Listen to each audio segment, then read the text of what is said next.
ఓం నమో భగవతే వాసుదేవాయ నమ. మాఘమాస శుక్ల ఏకాదశి 29వ డేటు 1వ నెల 2026 గురువారం రోజు ఉంది. ఈ వీడియోలో మీకు ఏకాదశి వ్రతం 3 రకాలుగా చేసుకోవచ్చు.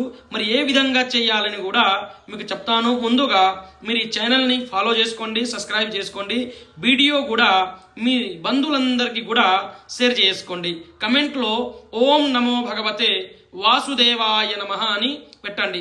మరి ఏకాదశి వ్రతము మీరు 3 రకంగా చేసుకోవచ్చు.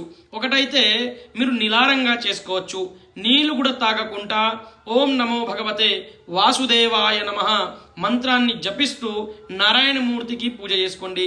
రెండుగా మీరు నీళ్లు, పాలు, పండ్లు తీసుకోవచ్చు. ఈ విధంగా కూడా వ్రతం చేసుకోవచ్చు. మూడోగా మీరు అన్నం తినకుండా, ఎల్లిపాయ ఉల్లిపాయ తినకుండా, ఎటువంటి మాంస ఆహారం తినకుండా నారాయణమూర్తి వ్రతం చేసుకోవచ్చు. మీకు ఆరోగ్యం బాగాలేదని మధ్యాహ్నం కూడా చపాతీలు కానీ, ఉప్మా కానీ, రాత్రి కూడా టిఫిన్స్ చేసుకొని కూడా వ్రతం చేసుకోవచ్చు. మానసికంగా కూడా మీరు వ్రతం చేసుకోవచ్చు.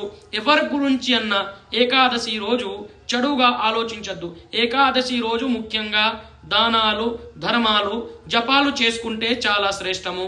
విశేషంగా ఈరోజు గరీబోలకు అన్నదానం చేయాలి. అన్నం అంటే పెట్టకూడదు, చపాతీలు కానీ ఏదైనా టిఫిన్ కానీ దానం చేయాలి. బ్రాహ్మణులకు సాహిత్య దానం చేసుకోవాలి. ఇంట్లో సత్యనారాయణ స్వామి వ్రతం కూడా చేసుకోవచ్చు. సత్యనారాయణ స్వామి వారి వ్రతం చేసుకుంటే భూలోకంలో ఉన్నటువంటి అష్టైశ్వర్యాల్ని ప్రసాదిస్తూ అంతగా మోక్షాన్ని కలిగిస్తారు. ఓం నమో భగవతే వాసుదేవాయ నమః. ఓం నమో నారాయణాయ నమః.